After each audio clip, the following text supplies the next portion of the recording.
El coraje del duque ni siquiera había llegado al límite de su propiedad. En ese momento, la mujer que acababa de abandonar comenzó a gritar. Gritaba en la habitación preparada para su muerte. Todos los sirvientes de la mansión rural pensaban que la duquesa se estaba muriendo. Las cortinas estaban corridas. Las velas estaban encendidas. Ya habían mandado a buscar al sacerdote. Y en la almohada, junto a su mano temblorosa, yacía el informe final del médico. Era el que declaraba que era estéril, que estaba rota, y que era incapaz de darle un heredero al duque. Entonces, la anciana partera entró por la puerta. Le bastó una mirada a la pálida duquesa que se retorcía bajo las sábanas, y se quedó helada. Durante un segundo terrible, nadie respiró. Luego, la anciana susurró las palabras que destrozaron todas las mentiras de Inglaterra. «Ella no se está muriendo». La duquesa giró su rostro empapado en lágrimas hacia ella. «¿Qué quieres decir?» La partera agarró las sábanas, miró a los sirvientes y gritó, «Está dando a luz». Al amanecer, la esposa que el duque había abandonado por no estar embarazada, había dado a luz a un niño sano. Y en el hombro del niño había una marca de nacimiento. Una marca por la que los hombres habían asesinado a reyes para borrarla. Antes de continuar, déjame preguntarte algo. Si la persona que amabas te abandonara, en tu momento más débil, pero luego descubrieras que también fue engañada, ¿la perdonarías? ¿O la dejarías sufrir con la verdad? Estoy trabajando para llegar a mis primeros 10,000 suscriptores, y su apoyo significa más de lo que imaginan. Si esta historia ya los ha atrapado, por favor suscríbanse, denle me gusta a este video y comenten desde dónde nos están viendo. Ahora, quédense conmigo. Porque el duque pensaba que su mayor arrepentimiento era haber dejado a su esposa. No tenía idea de que su propia línea de sangre ya estaba casando a su hijo recién nacido. Ravenshire Hall se alzaba sobre 9,000 acres de la campiña de Hampshire, y cada una de sus ventanas captaba la luz de la mañana como una promesa. 50 años antes, el primer duque de Ravenshire había construido el lugar. Lo hizo para anunciar a toda Inglaterra que su familia había llegado y que tenía la intención de quedarse. Para 1861, la familia ciertamente se había quedado. Lo que no tenía, después de 3 años de matrimonio, era un hijo. El duque Edmund Ravenshire tenía 31 años. Había heredado el título a los 26. Junto con 4 minas de carbón en Gales, una participación naviera en Bristol y un personal de 42 personas. Todos ellos se preguntaban en silencio lo mismo cada noche en la cena. Su esposa, la duquesa Evangeline Ravenshire, tenía 27 años. Había nacido como Evangeline Ashbourne, hija de un baronet modesto pero respetado. Y cuando Edmund la eligió por encima de las hijas de 3 condes y la sobrina de una viscondesa francesa, Londres no habló de otra cosa durante un mes. Se habían casado por amor. Todos los que asistieron a la boda en St. George's, Hanover Square, lo recordaban así. Edmund había escrito sus propios votos en lugar de usar el texto habitual. Y cuando llegó a la línea sobre amarla en la enfermedad tan ferozmente como en la salud, la mitad de la iglesia necesitó un pañuelo. Nadie en esa iglesia podría haber adivinado cuán literalmente se pondrían a prueba esas palabras. Comenzó en silencio, como la mayoría de los desastres. Evangeline se desmayó durante una fiesta en el jardín en la primavera de 1858. Se recuperó en 1 hora y se rió de ello, culpando al calor y a su corsé. Para el otoño, los desmayos se habían vuelto semanales. Para la primavera siguiente, no podía caminar desde su dormitorio hasta el comedor sin detenerse 2 veces para recuperar el aliento. Los mejores médicos de Londres fueron convocados, uno tras otro, a un ritmo que habría llevado a la bancarrota a una casa menor. El Dr. Alistair Blackwood, el médico más de moda de la ciudad, la examinó 4 veces solo en el primer año. Siempre llegaba en un carruaje negro con herrajes de plata. Siempre cobraba 20 guineas por visita. Y siempre entregaba su diagnóstico con la misma grave confianza. «Una enfermedad consuntiva de la sangre, su señoría», le dijo a Edmund en el salón, mientras Evangeline descansaba arriba. «Rara, progresiva. La he visto 2 veces antes en mi carrera. Ambas veces en mujeres de constitución delicada». «¿Se puede tratar?», preguntó Edmund. «Podemos ralentizarla. No podemos curarla. El doctor Blackwood juntó las manos. Y lamento decir, su señoría, que esta condición también afecta a los órganos reproductivos. La duquesa no podrá tener hijos. Edmund se quedó muy quieto durante un largo momento. Luego hizo la única pregunta que le importaba. ¿Vivirá? El doctor Blackwood no respondió de inmediato, y ese silencio se lo dijo todo a Edmund. Cada tratamiento que siguió debilitó a Evangeline en lugar de fortalecerla. Los tónicos hacían que se le hincharan los tobillos. Su rostro se volvía redondo e hinchado algunas semanas, demacrado y hundido a la siguiente. Sus vestidos victorianos, de corte amplio y con capas como exigía la moda, ocultaban cada cambio en su cuerpo. Lo hacían tan completamente que ni siquiera su propia doncella podría haber dicho qué estaba pasando debajo de la tela. Evangeline creía completamente a los médicos. ¿Por qué no lo haría? Eran los hombres más respetados de la medicina londinense, y su propio esposo confiaba en ellos. Cada noche, después de que los sirvientes apagaran las lámparas del pasillo, ella yacía despierta. Lloraba por los hijos que le dijeron que nunca tendría. Imaginaba una guardería que permanecería vacía para siempre. Y lloraba en su almohada tan silenciosamente que Edmund, dormido a 1 metro de distancia, nunca la escuchó. Fuera de sus habitaciones privadas, el mundo de la aristocracia no mostraba piedad alguna. En una cena ofrecida por Lord Benedict Allington en la primavera de 1860, una anciana condesa llamada Lady Cordelia Pembroke se inclinó sobre la mesa hacia Evangeline. Lo hizo con una sonrisa lo suficientemente afilada como para cortar vidrio. «Mi querida duquesa», dijo, lo suficientemente alto como para que otros 6 invitados la oyeran. «Quizás debería decorar la guardería de todos modos. La esperanza a veces responde al papel tapiz». La mesa se rió. Evangeline sonrió y no dijo nada, porque ¿qué podía decir? Se excusó 20 minutos después, alegando un dolor de cabeza, y lloró en el carruaje durante todo el camino a casa. En la misma cena, un varón corpulento llamado Sebastian Wycliffe comentó a otro invitado, no lo suficientemente bajo: «El duque posee 5.000 acres, y ni un solo bebé a quien dejárselos». Vivimos en un mundo extraño. En otra reunión organizada por Lord Fairborn, una joven debutante llamada Arabella Wycliffe preguntó, con la crueldad particular que solo los muy jóvenes y muy seguros pueden manejar: «Duquesa, ¿es cierto que un médico le dijo que podría no tener hijos nunca? Qué terriblemente triste debe ser haberse casado solo por un título después de todo». Evangeline dejó su tenedor con mucho cuidado. «Me casé por amor, señorita Wycliffe. El título vino después, y confieso que nunca he pensado en él como una compensación». «Por supuesto», dijo Arabella, sonriendo de una manera que sugería que no creía nada de eso. «Aún así, uno se pregunta para qué sirve un matrimonio sin hijos que lo demuestren». Edmund, sentado al otro lado de la mesa, abrió la boca para responder. Pero Evangeline le tocó la mano debajo del mantel, una pequeña señal de que prefería responder por sí misma. «Un matrimonio, señorita Wycliffe», dijo con calma, «es exactamente para lo que está viendo ahora mismo. 2 personas que se eligen de nuevo al final de cada día difícil. Los hijos, cuando llegan, son una bendición. No son todo el balance». La mesa se quedó en silencio, y por una vez, nadie tuvo una respuesta ingeniosa preparada. Edmund le apretó la mano debajo del mantel y no dijo nada en absoluto, porque no había nada que decir. Incluso los sirvientes de Ravenshire Hall se volvieron cuidadosos. Cada vez que los hijos de los jardineros jugaban cerca de la terraza, riendo y persiguiendo un aro de madera por el césped, el ama de llaves los ahuyentaba suavemente. Los alejaba de las ventanas, para que la duquesa no tuviera que ver lo que nunca podría tener. Evangeline sonreía en cada cena. Sonreía a través de cada insulto susurrado, disfrazado de preocupación.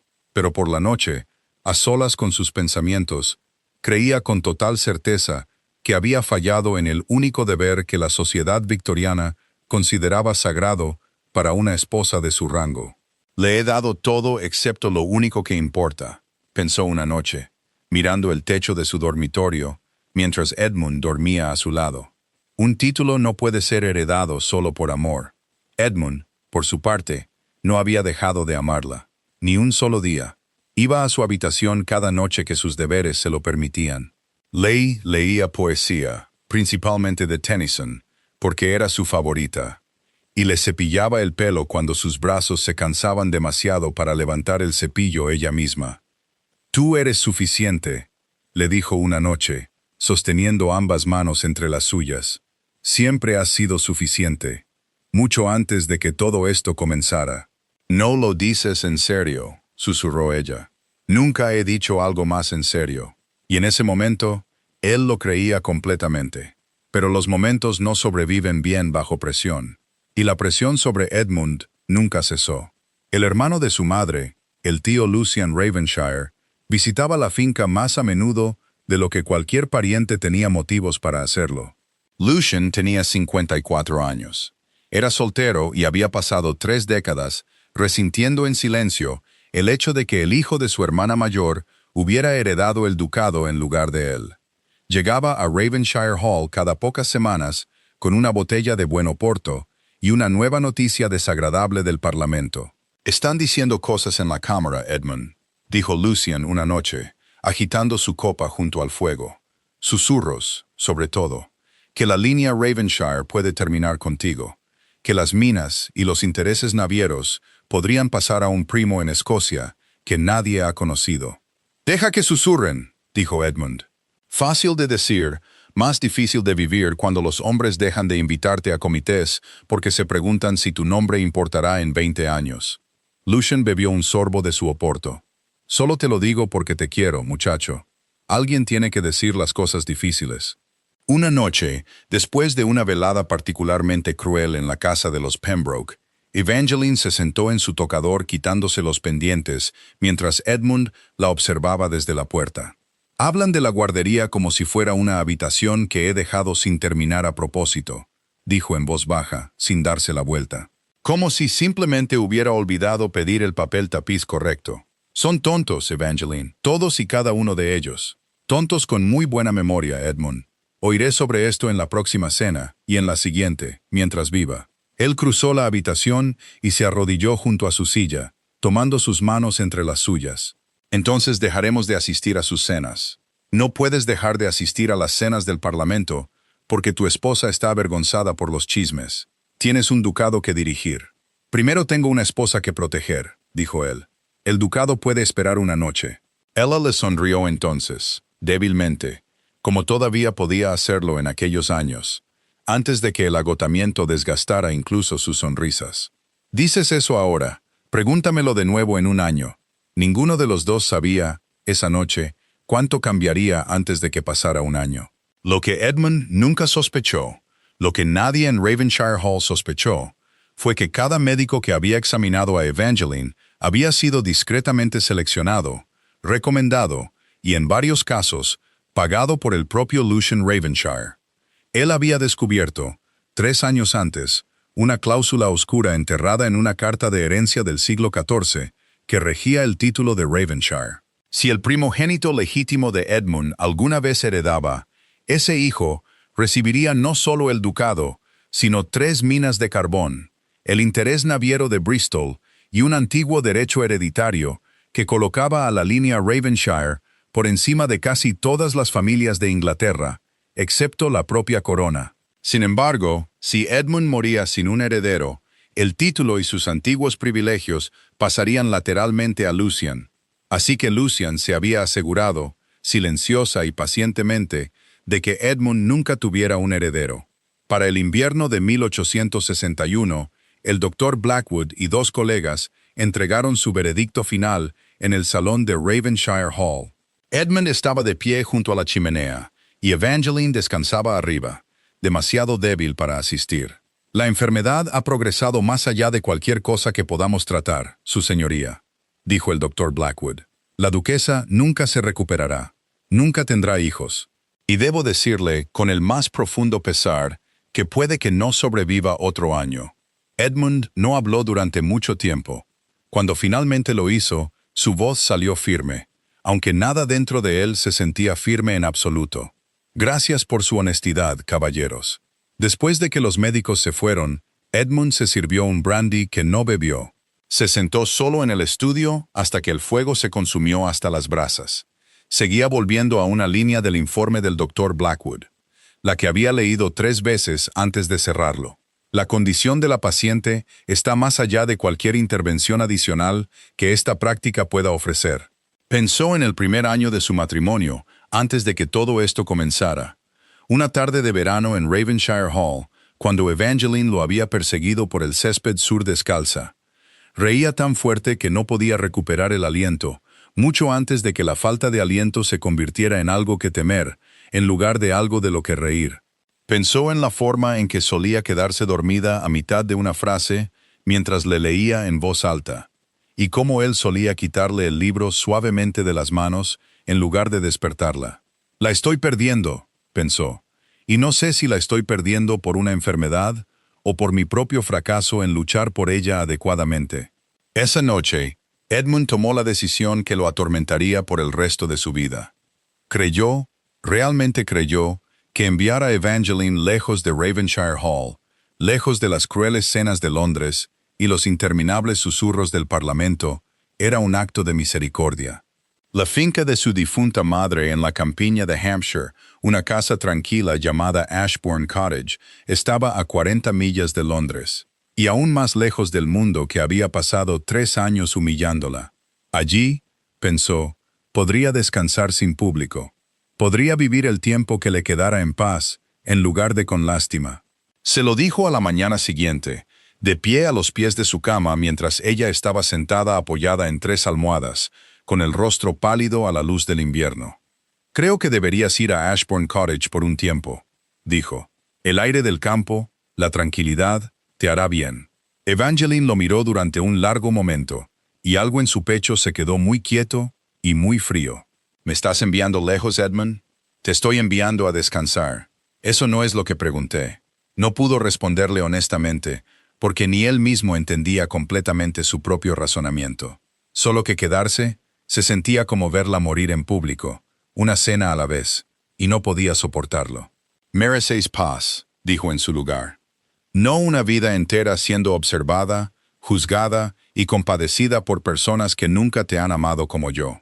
Para Evangeline, criada en un mundo donde el valor de una esposa se medía por los hijos que producía, esas palabras significaban solo una cosa. La estaba haciendo a un lado porque le había fallado. Porque 3 años de matrimonio no habían producido nada más que facturas de médicos y guarderías vacías. Y finalmente se le había acabado la paciencia. «Entiendo», dijo en voz baja, aunque no entendía nada en absoluto. Su despedida a la mañana siguiente se convirtió en una pequeña tragedia de 2 personas que se amaban, y no dijeron nada de ello en voz alta. Edmund estaba de pie junto al carruaje.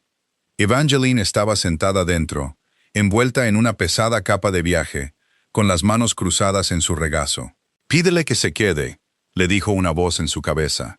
«Dile que nada de esto importa. Dile que prefieres tener 3 meses más con ella que 30 años sin ella». Casi lo dijo. Abrió la boca. No salió nada. «Suplícale que no te envíe lejos», susurró una voz en la cabeza de Evangeline.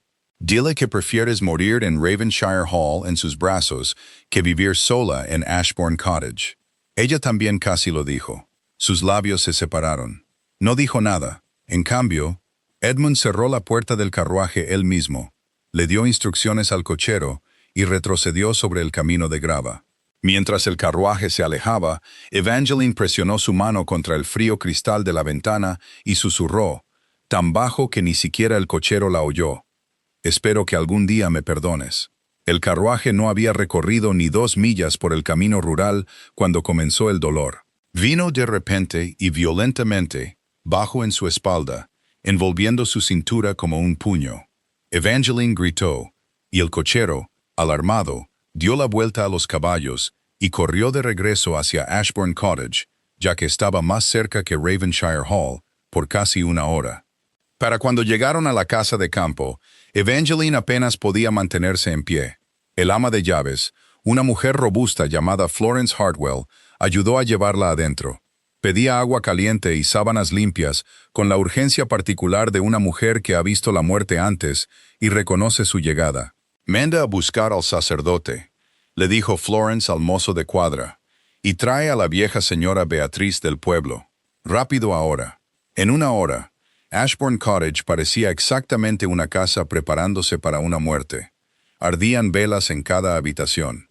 Las cortinas estaban corridas contra la luz del invierno. Un joven coadjutor llegó, con un libro de oraciones en la mano, listo para administrar la extrema unción a una duquesa moribunda. Beatrice Hartwell, la tía de Florence y la partera más experimentada de 3 pueblos, llegó 20 minutos después, sin aliento por la prisa. Pasó junto al sacerdote, a las doncellas, al ama de llaves que se retorcía las manos en el pasillo, y entró en el dormitorio donde Evangeline yacía retorciéndose bajo las sábanas, con el rostro empapado de sudor y lágrimas. Beatriz echó un vistazo. Se quedó completamente helada. Durante un segundo terrible, toda la habitación contuvo la respiración. Luego, Beatriz apartó las mantas, miró al sacerdote y a los sirvientes apiñados en la puerta, y dijo las palabras que lo cambiarían todo. «¡No se está muriendo!».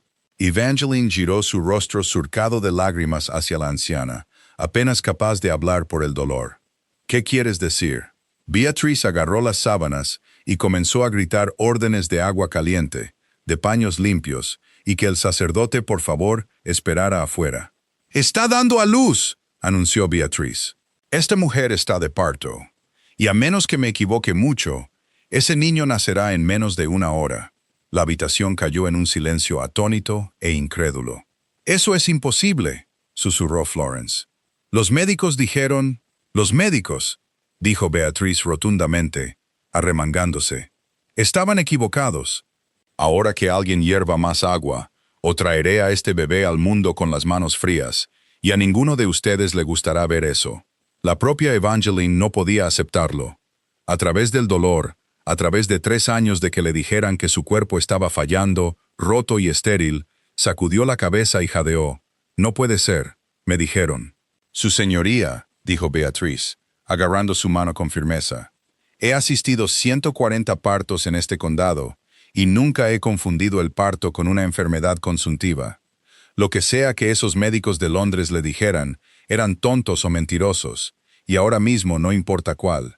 Empuje cuando le diga que empuje». Horas antes del amanecer de una fría mañana de enero de 1862, Evangeline Ravenshire dio a luz a un niño sano. El primer llanto del bebé resonó por Ashbourne Cottage. Y Florence Hartwell, de pie en la puerta con lágrimas corriendo por su rostro, corrió afuera para decírselo al mozo de cuadra. Él corrió a decírselo al granjero más cercano, quien se lo dijo al herrero, quien se lo dijo al vicario, y en 2 días, todo el pueblo sabía que la duquesa que todos creían moribunda, la duquesa que todos creían estéril, había dado a luz a un hijo. Un anciano granjero llamado Ambrose Thornfield, al oír la noticia en el pozo del pueblo, se rió tan fuerte que casi se le cae el cubo. «El ascenso más rápido que he visto», le dijo a su vecino, «de estéril a madre en una sola noche. Alguien debería decirles a esos médicos de Londres que intenten asistir partos en lugar de adivinar enfermedades». La noticia corrió hacia Londres más rápido que cualquier carta que la propia casa de Edmund podría haber enviado. Menos de un día completo después de que el duque hubiera dejado a su esposa por no darle un heredero, ella había dado a luz al mismo hijo por el que él había pasado 3 años rezando. La alegría en Ashbourne Cottage duró exactamente 2 días. En la segunda noche, mientras Beatrice Hartwell bañaba al bebé en una pequeña palangana cerca del fuego, notó algo en su pequeño hombro. Una marca, de color marrón rojizo, con forma de cuervo con las alas extendidas. Beatrice se quedó muy quieta. Había sido partera en este condado durante 40 años, y reconocía las viejas historias cuando las veía hacerse realidad. «Florence», llamó en voz baja, «ven a ver esto». Florence miró la marca y su rostro palideció. «Esa es la marca antigua, la de las historias. Mi abuela solía decir que pertenecía a los primogénitos de la línea de sangre más antigua de Inglaterra. Una marca que no había aparecido en 3 generaciones. Nadie hablaba de esa marca desde antes de la vieja reina», murmuró Beatriz. «Y ahora aquí está, en este niño, la misma noche en que su madre fue enviada lejos». Ninguna de las dos mujeres entendía el peso total de lo que estaban viendo, pero alguien más sí lo entendió. La noticia de la marca de nacimiento llegó a Londres en 3 días. Fue llevada, aunque ni Beatrice ni Florence descubrieron cómo, a las manos equivocadas. Lucian Ravenshire había pasado 30 años buscando en viejas cartas y registros familiares cualquier amenaza a su reclamo sobre la herencia de Ravenshire. Sabía precisamente lo que significaba esa marca de nacimiento. Confirmaba, más allá de cualquier disputa legal, que este niño era el primogénito legítimo de la verdadera línea Ravenshire. Una línea cuyos antiguos derechos hereditarios lo colocaban permanentemente fuera del alcance de Lucian. Lucian no dudó. 4 noches después del nacimiento, un grupo de 6 jinetes armados descendió sobre Ashbourne Cottage al amparo de la oscuridad. Sus órdenes, dadas por un hombre que ninguno de ellos había conocido en persona y pagadas a través de un intermediario que cubría bien sus huellas, eran simples y escalofriantes. Lleven al niño y no dejen testigos. El guardia retirado de la finca, un viejo soldado llamado Percival Wycliffe, que había servido al difunto padre de Evangeline durante 30 años antes de retirarse a una cabaña en los terrenos, escuchó primero a los caballos. Había luchado en Crimea. Reconoció el sonido de hombres cabalgando para cometer actos de violencia. «Su señoría», dijo, irrumpiendo en la habitación de Evangeline, «debe venir ahora. No hay tiempo para explicar». La condujo, todavía débil por el parto, por unas escaleras de piedra escondidas detrás de un armario en el sótano. «El pasadizo fue construido», le dijo sin aliento, «durante los disturbios de hace casi un siglo, cuando el bisabuelo de Evangeline temía exactamente este tipo de ataque a la familia. ¿Cómo sabías que existían?», jadeó Evangeline, abrazando a su hijo pequeño contra su pecho, mientras se movían por el oscuro túnel. «Tu padre me hizo jurar un juramento antes de morir», dijo Percival, «que si el peligro alguna vez volvía a esta familia, usaría estos pasadizos para proteger a quien lo necesitara. Pienso mantener ese juramento esta noche». Al final del túnel, Percival se detuvo y se volvió para mirarla. «Debes seguir sola desde aquí. Yo los detendré todo el tiempo que pueda». Sobre ellos, amortiguado por la piedra y la tierra, llegó el sonido de una puerta astillándose. Y luego la voz de un hombre, fría y profesional, ordenando a la casa que se apartara. «Te matarán», susurró Evangeline. «Entonces habré muerto cumpliendo mi palabra a un hombre que respeté más que a ningún otro que serví». Percival le puso una pequeña bolsa de monedas en la mano. «Ve al norte. No uses tu nombre ni tu título. Antes de irte, debes saber algo». Su respiración se había vuelto entrecortada. La sangre había comenzado a empapar su abrigo. Ya había recibido una herida defendiendo la puerta de arriba. «Fue el tío del duque», dijo Percival. «Lord Lucian. Él lo arregló todo. Los médicos, los diagnósticos falsos, las medicinas que te hicieron hinchar y debilitar para que nadie sospechara que llevabas un niño. Falsificó cartas entre tú y el duque para que cada uno creyera que el otro se había rendido. Ha estado envenenando a esta familia durante años, no solo con medicinas, sino con mentiras». Todo el cuerpo de Evangeline se heló. «Edmund nunca, el duque nunca dejó de amarte», dijo Percival, con la voz debilitándose. «Le hicieron creer que habías aceptado que nunca podrían tener una familia juntos. Ahora vete, por favor, su señoría. Vete antes de que sea demasiado tarde para ambos». Ella huyó a la oscuridad con su hijo apretado contra su pecho. Y detrás de ella, en la entrada del túnel, Percival Wycliffe se giró para enfrentar a los hombres que habían venido a llevarse al niño. Y cumplió hasta el final el juramento que había hecho 30 años antes. Mientras tanto, en Ravenshire Hall, Edmund recibió la noticia del nacimiento de su hijo de un mensajero sin aliento que había cabalgado toda la noche para entregarla. Edmund leyó la carta 2 veces antes de poder mover las piernas. «Un hijo. Me ha dado un hijo». Cada onza de alivio duró solo hasta que llegó la segunda carta 2 días después. Esta informaba de un ataque a Ashbourne Cottage, un viejo guardia encontrado muerto, y la duquesa y su bebé desaparecidos. El mundo entero de Edmund se derrumbó en el espacio de una frase. Edmund cabalgó toda la noche sin detenerse a comer, sin detenerse a descansar su caballo adecuadamente. Llegó a Ashbourne Cottage justo cuando el sol de invierno rompía sobre las colinas. Lo que encontró allí casi lo destrozó. La puerta principal colgaba de una bisagra. Los muebles estaban volcados en el salón principal, como si hubiera habido una lucha en toda la planta baja. Florence Hartwell estaba sentada llorando en la cocina, con las manos temblando tanto que no podía sostener una taza de té. Y arriba, en la pequeña guardería que Beatriz había preparado para el bebé, la sangre manchaba el suelo cerca de una cuna vacía. Edmund se quedó en esa puerta y sintió que algo dentro de su pecho se rompía de una manera que no creía que pudiera repararse. Sobre el delgado colchón de la cuna había una sola carta doblada. Sus manos temblaron al abrirla. Si de verdad amas a tu hijo, deja de buscarlo. La letra se parecía exactamente a la de Evangeline. La redacción sonaba exactamente como algo que ella podría escribir en el dolor y la ira.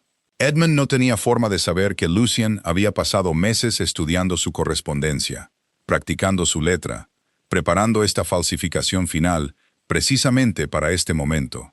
Se sentó en el borde de la cuna vacía y no se movió durante mucho tiempo. Ella cree que la abandoné, pensó, y ahora cree que no merezco conocer a mi propio hijo. No tenía forma de saber que a esa misma hora, 40 millas al norte, Evangeline estaba acurrucada en la parte trasera de un carro de granjero. Su hijo estaba envuelto firmemente contra el frío, y ella creía con absoluta certeza que Edmund había elegido las ambiciones de su familia por encima de ambos.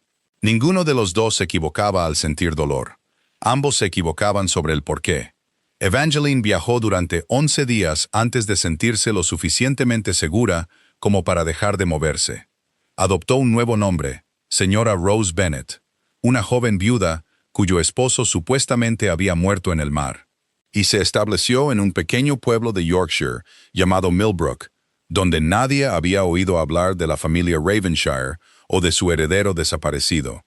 La vida allí no se parecía en nada a la que había conocido. Aprendió a hacer pan y quemó 3 hogazas antes de producir una que no pareciera un trozo de carbón. El posadero del pueblo, Ambrose Thornfield, el mismo granjero alegre, cuya broma había recorrido el condado tras el nacimiento de su hijo, aunque no tenía idea de que esta joven y tranquila viuda era la misma duquesa de la que se había burlado. Se burlaba de ella sin piedad por el humo que salía de su chimenea. «Señora Bennet», le dijo una tarde, apoyado en la puerta de su jardín, «si la sopa se midiera por el humo, sería la mejor cocinera de Inglaterra. Nadie en este pueblo ha producido más humo con menos sopa que mostrar». Evangeline se rió, una risa real, la primera en más tiempo del que podía recordar, y le dio un manotazo con un paño de cocina. Aprendió a cuidar un pequeño jardín. Aprendió a remendar su propia ropa. Y crió a su hijo, a quien llamó Theodore, sin un solo sirviente revoloteando sobre cada momento de su día, lo que resultó sentirse menos como una privación y más como libertad. Una joven llamada Rosalind Montclair, que dirigía la panadería del pueblo y había perdido a su propio esposo por la fiebre 2 inviernos antes, se convirtió en la amiga más cercana de Evangeline en Millbrook. Rosalind nunca hacía demasiadas preguntas, aunque sospechaba, correctamente, que la señora Bennet guardaba secretos mucho más grandes que un esposo muerto perdido en el mar. «Sostienes a ese bebé como si alguien te hubiera enseñado a tener miedo de perderlo», dijo Rosalind una noche, mientras desgranaban guisantes en el escalón trasero de Rosalind. «Tengo miedo», admitió Evangeline en voz baja. «¿De qué?» «De todo lo que solía creer que entendía». Theodore creció rápidamente, como lo hacen los niños cuando nadie mira el calendario demasiado de cerca. Para su primer cumpleaños, había aprendido a ponerse de pie, apoyándose en la pata de la mesa de la cocina de Rosalind. Y para su mes 18, perseguía al gato de la panadería por la plaza del pueblo con una determinación que hacía reír a medio Millbrook. «Tiene tu terquedad», le dijo Rosalind a Evangeline una tarde, viendo al niño negarse, con bastante firmeza, a devolver una cuchara de madera que había reclamado como su propiedad personal. «Más bien la de su padre», dijo Evangeline, y se sorprendió de lo fácil que salieron las palabras y del pequeño dolor que las siguió. Pensaba en Edmund más a menudo de lo que admitía a nadie, incluso a Rosalind, Pensaba en la forma en que solía tararear en voz baja mientras leía, sin darse cuenta de que lo hacía. Pensaba en su terrible letra y en su costumbre de quedarse dormido a mitad de una frase sobre el papeleo en su estudio. Se preguntaba, en las noches más difíciles, si la versión de él que recordaba había existido realmente, o si el dolor simplemente había pulido a un hombre común hasta convertirlo en alguien que había inventado por soledad. Aún no sabía que 40 millas al sur, en una casa de Grosvenor Square, ese mismo hombre se quedaba despierto la mayoría de las noches. Miraba una sola carta falsificada, haciéndose la misma pregunta sobre ella. Lo que Evangeline nunca se dio cuenta fue que Millbrook se había organizado silenciosamente para protegerla. La muerte de Percival Wycliffe no había pasado desapercibida para la red de soldados retirados, antiguos sirvientes leales y sacerdotes rurales que habían servido a su padre décadas antes. Un viejo juramento, hecho a un hombre muerto hace mucho tiempo, pasaba silenciosamente de persona a persona como un secreto compartido. Los granjeros vigilaban el camino que entraba al pueblo. El sacerdote local, el reverendo Nathaniel Fairborn, sin relación con el médico del mismo nombre en Londres, aunque la historia tiene un extraño sentido del humor, había sido informado, en un cuidadoso lenguaje codificado, de que una mujer que viajaba con un nombre falso merecía la protección del pueblo. Y se aseguró, sin explicar nunca del todo por qué, de que los extraños que preguntaban por una duquesa con un hijo recién nacido no recibieran más que encogimientos de hombros confusos. Mientras tanto, de vuelta en Londres, Edmund había comenzado su propia investigación. Silenciosa, cuidadosa y completamente extraoficial, porque ya no confiaba en nadie oficial lo suficiente como para involucrarlo. Empezó con el Dr. Blackwood. El médico había desaparecido de su consulta habitual en Harley Street sin explicación, dejando a sus pacientes y a sus acreedores igualmente confundidos. El abogado de Edmund, un hombre agudo y discreto llamado Benedict Allington, rastreó las cuentas bancarias de Blackwood. Descubrió pagos regulares y sustanciales que llegaban cada trimestre desde una cuenta que conducía, a través de 3 cuidadosas capas de desinformación, de vuelta a Lucian Ravenshire. «Hey más, su señoría», le dijo Benedict a Edmund una noche en su estudio. Un segundo médico, un tal Dr. Clarence Wycliffe, intentó reservar pasaje a América el mes pasado, con un nombre falso. Mis contactos en los muelles lo detuvieron antes de que embarcara. Actualmente está muy ansioso por hablar con alguien sobre el acuerdo que hizo con su tío. Edmund se quedó perfectamente quieto, con las manos agarrando los brazos de su silla. ¿Y el tercero?, preguntó. ¿El que la examinó más recientemente antes de que la enviara lejos? Un Dr. Nathaniel Blackwood, sin relación con Alistair, a pesar de la coincidencia del apellido, se negó a participar desde el principio, su señoría. Presentó un informe hace 3 años cuestionando el diagnóstico inicial. Ese informe nunca le fue entregado. ¿Quién lo suprimió? El rostro de Benedict se ensombreció. El secretario privado de su tío interceptó cada pieza de correspondencia que llegó a esta casa sobre la salud de la duquesa durante los últimos 3 años. Su señoría, cada carta, cada nota de médico, todo pasó por las manos de su tío antes de llegar a las suyas. ¿Por qué llegaría tan lejos?, preguntó Edmund en voz baja, aunque ya sospechaba la respuesta. Un ducado, una herencia, ¿realmente vale la pena destruir una familia por eso? Benedict dudó antes de responder. Su señoría, investigué la antigua carta yo mismo, una vez que entendí lo que su tío podría estar buscando. Hay una cláusula, muy enterrada, escrita en latín que la mayoría de los abogados pasarían por alto sin una segunda mirada. Establece que su primogénito legítimo hereda no solo el título, sino también las minas de Gales, el interés naviero de Bristol y un derecho hereditario más antiguo que la mayoría de la nobleza de este país. Si usted hubiera muerto sin un heredero, todo habría pasado a su tío. ¿Y si ahora tengo un heredero? Entonces su tío no hereda nada en absoluto, su señoría, ni un chelín, ni un acre. Habría pasado 30 años esperando un futuro que ya no existe. Edmund cerró los ojos.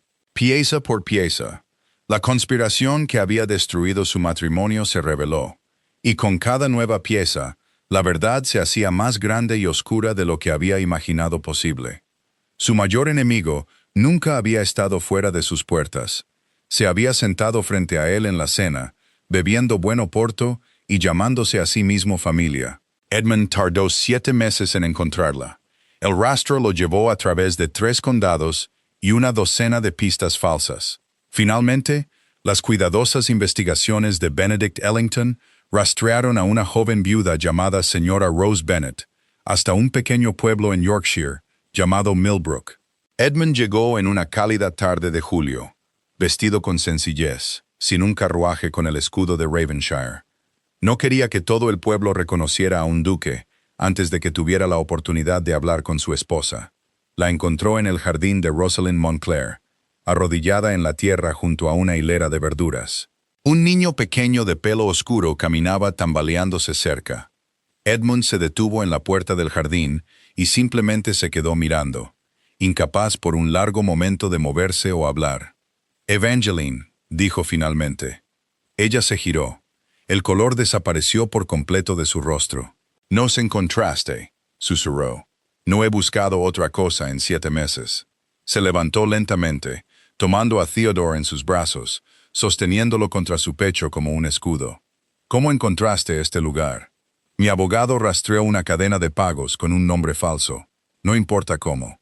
Lo que importa es que estoy aquí, que nunca he dejado de buscar, y que necesito que sepas la verdad sobre todo lo que nos pasó». Ella estudió su rostro durante un largo momento, y algo en su pecho, endurecido por 7 meses de dolor y traición, se negó a ablandarse. «Ya sé la verdad», dijo. «Me dejaste porque no podía darte un heredero, y cuando finalmente lo hice, enviaste hombres para quitármelo». «No envié a nadie», dijo Edmund. «Evangeline, te lo juro por la tumba de mi padre, no envié a nadie». «Había una carta», dijo ella, con la voz temblando ahora. «En la cuna vacía de mi hijo, tu sello estaba presionado en la cera. Me decía que si de verdad lo amaba, dejaría de buscar». El estómago de Edmund se revolvió.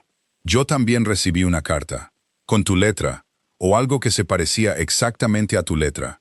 Me decía lo mismo, que dejara de buscar por el bien del niño». Se miraron el uno al otro a través del pequeño jardín. Ambos empezaron a comprender en el mismo instante terrible que ninguno de los dos había escrito lo que el otro creía. «Alguien quería que dejáramos de buscarnos», dijo Evangeline lentamente. «Alguien que sabía exactamente qué palabras nos romperían a cada uno». «Mi tío», dijo Edmund. «Lucian. Él orquestó todo, Evangeline. Los médicos, el diagnóstico, las medicinas que te enfermaron, lo suficiente como para ocultar un embarazo detrás de la hinchazón y la debilidad. Falsificó las cartas. Organizó el ataque en Ashbourne Cottage. Ha pasado 3 años destruyendo esta familia, para que la herencia le cayera a él en lugar de a nuestro hijo». Los brazos de Evangeline se apretaron alrededor de Theodore. «¿Cómo sé que esto no es otra mentira? ¿Cómo sé que no eres simplemente el mejor mentiroso de los dos?» Era una pregunta justa, y Edmund entendió en ese momento que ninguna explicación por sí sola sería suficiente. La confianza, una vez destrozada tan completamente, no podía repararse con palabras. Tendría que ser reconstruida a través de acciones, una a la vez, durante el tiempo que fuera necesario. «No te estoy pidiendo que vuelvas conmigo hoy», dijo en voz baja. «Te estoy pidiendo que me dejes demostrarlo. Dame tiempo. Dame la oportunidad de mostrarte la verdad, en lugar de simplemente decírtela». Ella no le respondió ese día, pero tampoco lo rechazó por completo. Y Edmund tomó la habitación que ella le dio, una cama de invitados individual sobre la posada del pueblo, dirigida por el mismo alegre Ambrose Thornfield, que una vez había bromeado sobre su sopa arruinada, y se quedó. Durante las semanas siguientes, Edmund despidió a todos los asesores que alguna vez habían recibido órdenes de su tío. Despojó a Lucian de todos los puestos de influencia que tenía dentro de la finca Ravenshire y sus intereses comerciales. Visitó personalmente a las familias de los agricultores arrendatarios que habían sido explotados silenciosamente bajo la gestión de Lucian, ofreciendo compensación y términos más justos. Se presentó ante el Parlamento, algo inusual y profundamente incómodo para un duque, y admitió públicamente que le había fallado a su esposa al confiar en la palabra de los médicos por encima de los instintos de su propio corazón. Creí a hombres con abrigos finos por encima de la mujer a la que había jurado amar y proteger, dijo a los lores reunidos, con la voz firme a pesar del peso de cada palabra. Ese fracaso me costó 3 años que nunca podré recuperar, y casi me cuesta a mi esposa y a mi hijo para siempre. No fingiré lo contrario por orgullo. Lentamente, los testigos comenzaron a presentarse.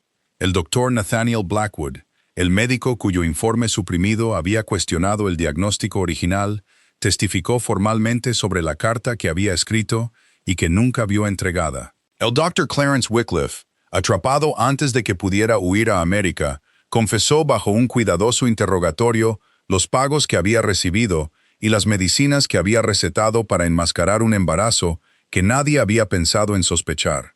Antiguos sirvientes de Ravenshire Hall, varios de los cuales habían sido despedidos discretamente por hacer demasiadas preguntas a lo largo de los años, se presentaron con sus propias pequeñas piezas del rompecabezas.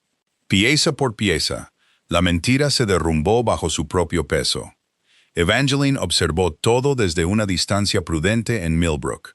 Recibía actualizaciones a través de cartas ocasionales y, finalmente, a través de una visita de Rosalind Montclair. Ella había viajado a Londres por curiosidad y regresó con un relato completo de lo que el duque había hecho en los meses desde que llegó a la puerta de su jardín. «No se está comportando como un hombre que protege su orgullo», le dijo Rosalind mientras tomaban el té una noche. «Se está comportando como un hombre que intenta recuperar algo. El perdón no llegó de golpe. Llegó lentamente, como la mayoría de las cosas reales. Edmund comenzó a cortejarla de nuevo, no como un duque que persigue a su propia esposa, sino como si la estuviera conociendo por primera vez. Caminaba con ella por el sendero del pueblo en las mañanas. Le traía libros en lugar de joyas.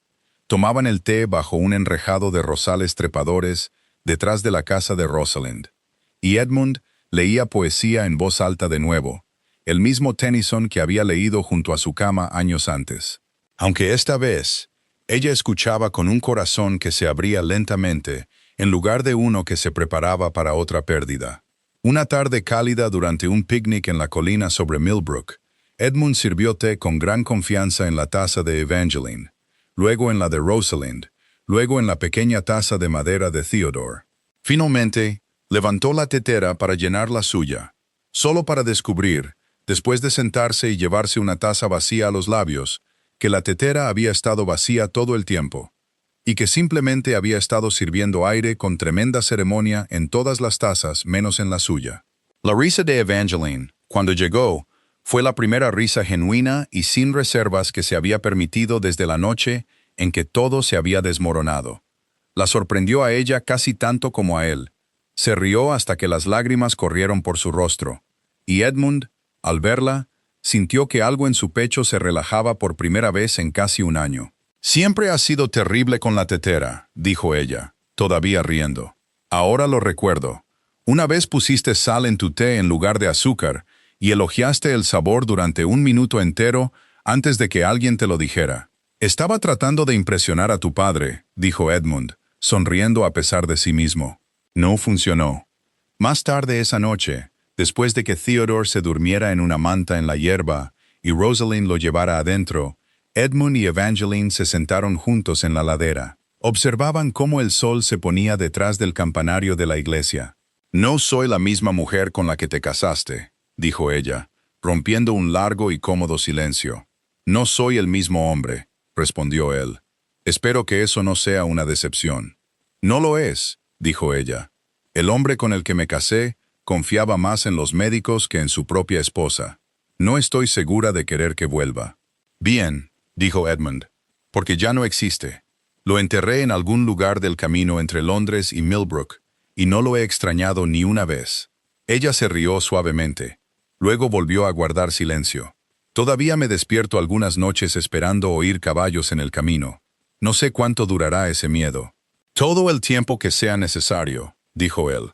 «No te pido que confíes en mí de inmediato. Solo te pido que me dejes quedarme el tiempo suficiente para ganármelo, un día normal a la vez». «Eso», dijo ella, apoyando la cabeza en su hombro por primera vez en casi un año. «Creo que puedo permitirlo». Al final de ese verano, Renovaron sus votos matrimoniales en la pequeña iglesia de piedra de Millbrook. No estaban rodeados por los poderosos nobles de la sociedad londinense, sino por la gente común que había protegido a Evangeline y Theodore cuando los títulos y la reputación les habían fallado por completo. Rosalind Montclair, Ambrose Thornfield, el reverendo Nathaniel Fairborn y una docena de granjeros y comerciantes que habían guardado el secreto durante 7 meses sin pedir nada a cambio. La paz, una vez que finalmente se instaló en Ravenshire Hall, no llegó en silencio. Llegó como la primavera, después de un largo y duro invierno, de repente y por todas partes. Edmund restauró los pueblos y las granjas arrendadas que habían sufrido bajo la mala gestión de su tío. Reemplazó los arrendamientos explotadores por otros justos y perdonó 3 años de deudas que Lucian había acumulado silenciosamente contra las familias en dificultades. Las cosechas mejoraron. El comercio a través del interés naviero de Bristol se expandió. Se abrieron nuevas escuelas en 2 pueblos que nunca habían tenido una. Un hospital de caridad, construido con dinero de Ravenshire y atendido en parte por los mismos médicos que una vez estuvieron atrapados en la red de sobornos de Lucian, comenzó a tratar a los pacientes sin importar su capacidad de pago. Evangeline, una vez que ella y Theodore regresaron permanentemente a Ravenshire Hall, estableció una organización benéfica dedicada por completo a las madres que enfrentaban embarazos difíciles o misteriosos. Mujeres descartadas por los médicos, mal diagnosticadas o simplemente no creídas. Financió una pequeña clínica en Londres atendida por el propio Dr. Nathaniel Blackwood, el único médico que había cuestionado su diagnóstico desde el principio y nunca tuvo la oportunidad de actuar según sus dudas. Ninguna mujer debería pasar 3 años creyendo que su propio cuerpo la ha traicionado, dijo Evangeline en la ceremonia de apertura de la clínica, cuando la verdad era simplemente que nadie se molestó en mirar con suficiente atención. Theodore se convirtió en un niño curioso y de buen corazón, adorado por cada sirviente, arrendatario y aldeano que lo encontraba. Hacía preguntas interminables sobre todo, desde la mecánica del molino de agua de la finca hasta por qué el retrato de su abuela en la galería larga parecía observarlo sin importar dónde se parara en la habitación. 2 años después de su regreso a Ravenshire Hall, Evangeline dio a luz a una hija a la que llamaron Ophelia. 18 meses después, llegó un segundo hijo, llamado Sebastian, en honor al amigo más antiguo y leal de Edmund. La guardería, una vez silenciosa, de Ravenshire Hall se llenó con el sonido de la risa. Yuguetes de madera esparcidos por el suelo, pequeñas botas embarradas, dejadas junto a la puerta trasera, y cuentos para dormir, leídos cada noche por un duque, que una vez creyó que un solo heredero era lo único que importaba. Y ahora se encontraba superado en número por niños que discutían ferozmente sobre a quién le tocaba el caballo balancín. Debería empezar a cobrar entrada, bromeó Edmund a Benedict Ellington una noche, viendo a los 3 niños perseguirse por el césped. Parece que medio condado vive en mi guardería estos días. Florence Hartwell, que había seguido a la familia desde Ashbourne Cottage y ahora servía como la enfermera jefe del creciente hogar, comentó al ama de llaves una tarde: solía pasar mis días puliendo plata en esa casa. Ahora los paso negociando tratados de paz sobre quién robó el caballo de madera de quién. No estoy segura de qué trabajo paga mejor, pero este ciertamente ríe más. Edmund nunca más se perdió un nacimiento, un cumpleaños o un cuento para dormir. La riqueza del ducado creció más allá de lo que la generación anterior había imaginado. Pero tanto Edmund como Evangeline se hicieron conocidos en todo el condado, menos por el lujo que por la generosidad. Las escuelas que financiaron, el hospital que dotaron de personal, los arrendamientos justos que disfrutaban sus inquilinos, y la devoción silenciosa e inquebrantable que se mostraban el uno al otro en cada cena, cada baile, y cada martes por la noche ordinario que nadie más que ellos dos recordaría jamás. Rosalind Montclair y Ambrose Thornfield eran invitados cada verano a Ravenshire Hall. Un acuerdo que no escandalizó a nadie que hubiera llegado a conocer al duque y la duquesa desde su regreso de Millbrook, y que escandalizó a muchos que no lo habían hecho. Lady Cordelia Pembroke, al enterarse de que una panadera de pueblo y un posadero ahora cenaban en la propia mesa del duque, Comentó a un compañero que la aristocracia seguramente estaba en declive.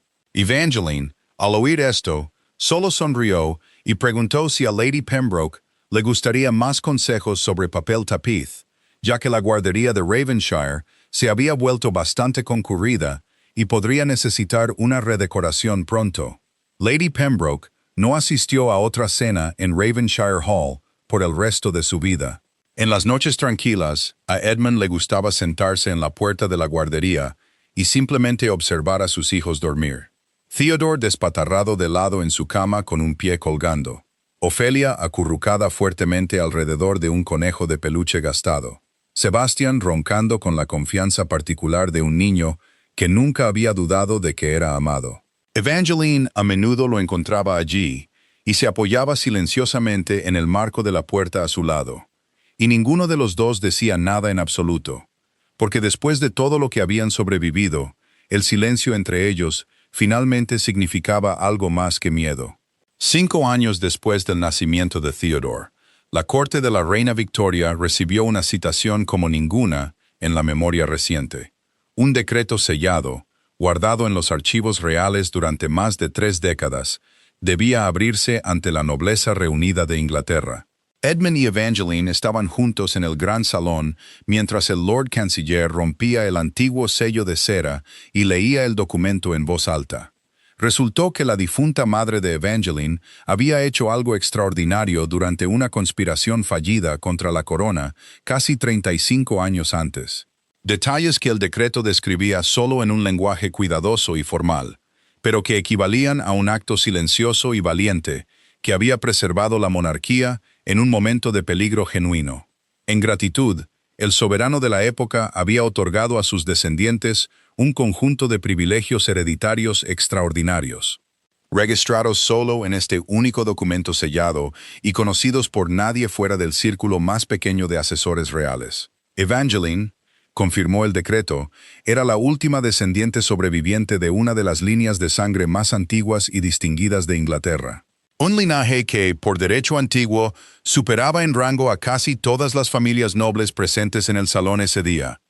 Y Theodore, su primogénito, portador de la antigua marca de nacimiento que había desencadenado toda la conspiración de Lucian años antes, fue reconocido formalmente como guardián de esa herencia.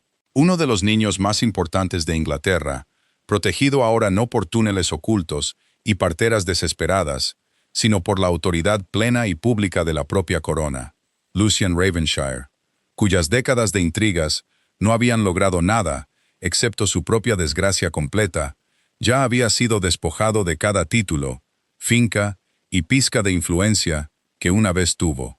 Vivió sus años restantes en una pequeña casa, alquilada en Bath, recordado por la historia, no por el poder que había anhelado, sino por la codicia que le había costado todo lo que realmente poseía. Años más tarde, de pie en los jardines de Ravenshire Hall, donde él y Evangeline se habían enamorado por primera vez como una pareja joven sin noción de las pruebas que les esperaban, Edmund observaba a sus hijos y nietos. Corrían entre las rosas en flor, riendo, discutiendo por un aro de madera, exactamente como lo hacían los niños del pueblo. En aquel entonces, él había tenido demasiado miedo de dejar que Evangeline escuchara ese mismo sonido.